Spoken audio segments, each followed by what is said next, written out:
Hello everyone and welcome back to the 3T Path channel. My name is Giridhari and today I just want to briefly talk about an extremely important concept in the whole of the Vedic tradition, especially though in regards to the path of yoga, which is the concept of the avatar. So let's talk about that, because the idea is all the knowledge we have about yoga, all the knowledge we can have about non-material things, about beyond matter, transcendence, transcending matter, all that information necessarily has come from avatars. So it's like a root concept, it's a cornerstone of yoga spirituality. So what's the idea of the avatar? Well, the word avatar is already very interesting. Avatar means crossing down. Avatar, crossing down. Crossing down from what?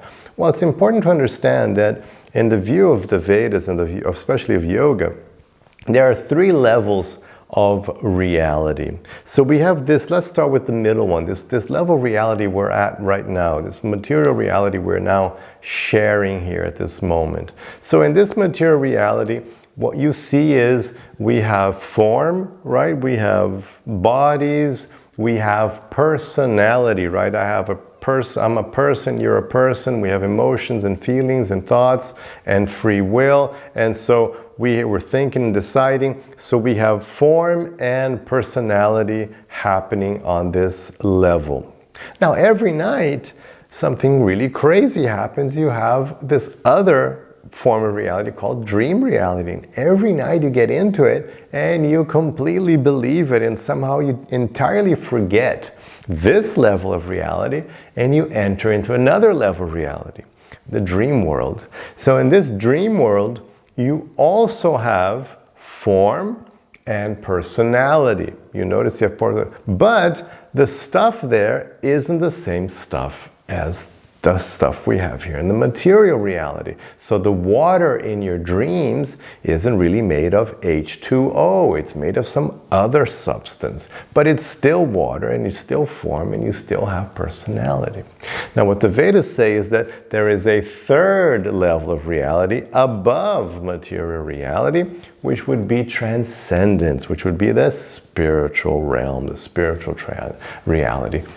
Now in that spiritual reality too, just like in the material reality and in the dream reality, there are forms and there is personality. So there are forms and there are, the concept of person, of thinking, feeling, deciding. All these things also happen on the transcendental reality, on the spiritual reality platform.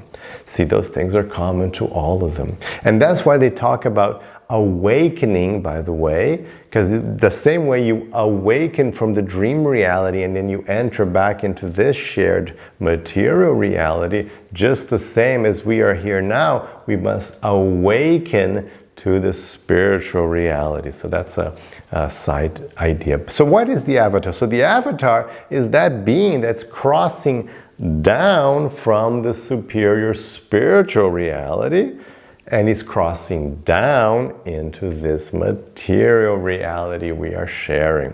Now the idea then is that, so God can come down, if you read Bhagavad Gita, it's a big, part of big statements in Bhagavad Gita. Krishna saying, I came down. He talks about the avatar concept in chapter 4, if you want to check it out for yourself. So he says, no, I came down, I come, he says, I come whenever there's dharma is being lost, whenever there's too much adharma, then I come to reestablish the path of dharma, to reestablish the path of light. And then you might say, oh, but this world is so horrible now, because it really is a mess right now, isn't it?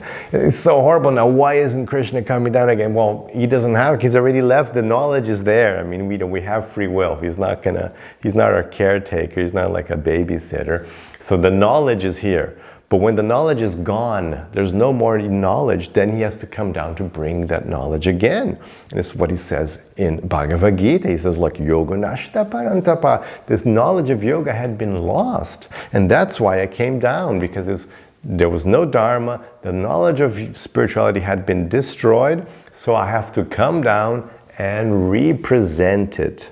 So representing the knowledge of yoga. And that's why the avatar concept is the cornerstone of spirituality, because we couldn't have Bhagavad Gita, we couldn't have knowledge of God, of soul, of the process of reaching God, yoga. We couldn't have all these things. We couldn't have yoga, soul, God, all this knowledge. We couldn't have any of this without the avatar bringing it down. It's a very interesting concept. It's a concept of descending knowledge versus ascending knowledge. Ascending knowledge is when you figure stuff out. It's more like modern science, and it works. It's wonderful, right? But there are limits to it. But so you try to get knowledge, and you get this, and you get that. But what is the basic point of ascending knowledge is your ability to control the subject matter. That's how science is made. Right? So you control something. Once you control it, then I can pick it apart, I can try this, I can examine it, and then you can create knowledge of that subject matter. So you can do that with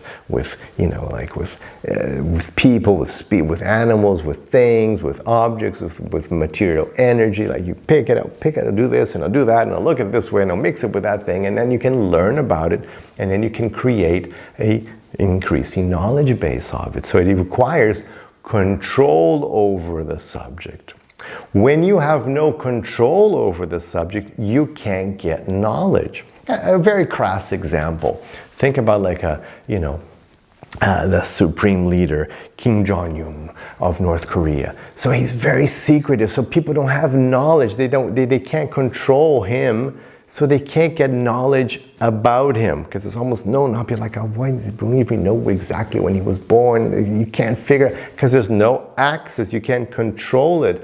The power to control it isn't there. He's got more power than the people who want to get knowledge of him. So you can't get that much information on him because the power isn't there. There isn't the power to control the person and then get the information. So, it's a very crass example, but imagine God. So like infinite power.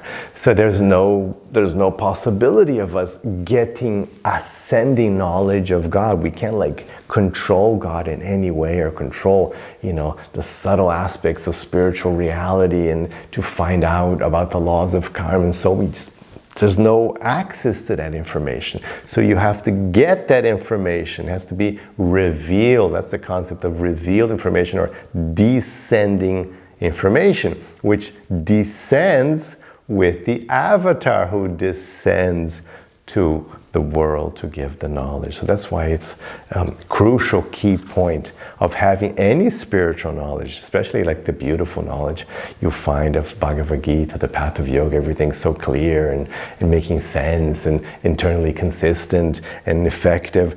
All that works because it's descending knowledge brought by an avatar. Now, another interesting concept, just before we wrap this up, is that you have the God avatar, so God coming down himself or herself, but also the concept of what's called shakti-avesa-avatar. So what does that mean? Shakti, power, avesha, part, avatar, come down. So the shakti-avesa-avatar is when a soul either comes down from the spiritual realm, comes down to do work here, is sent by God. Instead of God coming himself, a soul comes down, or a soul that's here already, but has, is in the very end of its cycles of samsara, and it's about to become enlightened. So this soul becomes pure enough, powerful enough here to receive Shakti from God, Avesha, just a part of it, not the full. So it's Shakti Avesha, just receives a part of the power of God.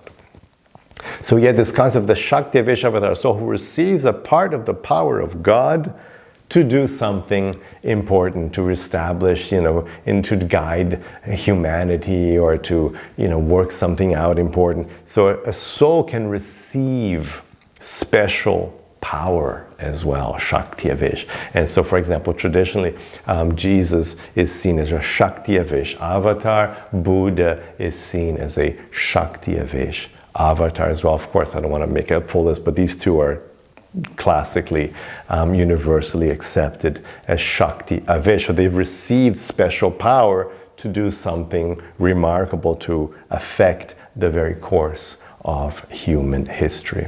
So there's that concept of the shakti-avesa-avatar. So that's it. So that's the idea of the avatar. Very important concept. And so when you read about Ram, you read about Krishna, Shringa, so all these, you hear all these, there are all these avatars. It's God coming down to the earth and then staying here for some time in a spiritual body, which is very interesting. When God comes down, because God is the controller of the material energy, God does not incarnate. We translate it as incarnation, but if you look at the meaning of the word, the etymology of the word, carne means meat. It's right, to enter meat. That's what incarnate means, to enter meat.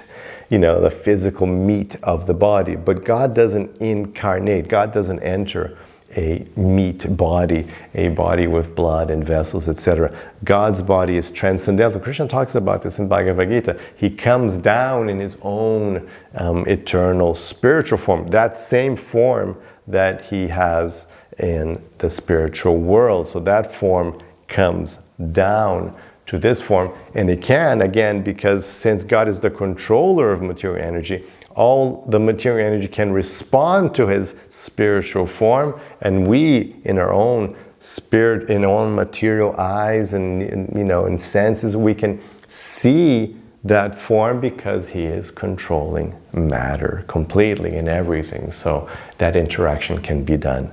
While as a soul can't come down in a spiritual body because the soul doesn't have control over matter. So a soul can only have a soul, no matter who the soul is, they have to incarnate. The soul has to always enter meat, incarnate, to be able to work, manipulate material energy, to be able to deal with other people, etc., be heard, be seen, has to incarnate, has to be here in the material energy. And that's why soul avatars are subject to, making mistakes and getting confused, etc., because they're not in their pure state. They're still incarnated, even though they're so advanced and wonderful, but they're still, incarnate. So there's always a bit of, noise involved. It's not a pure connection. So that's it. Let me know if you understood clearly. And if you have any questions, just leave your questions below and have the rest of your day with lots of peace and lots of love.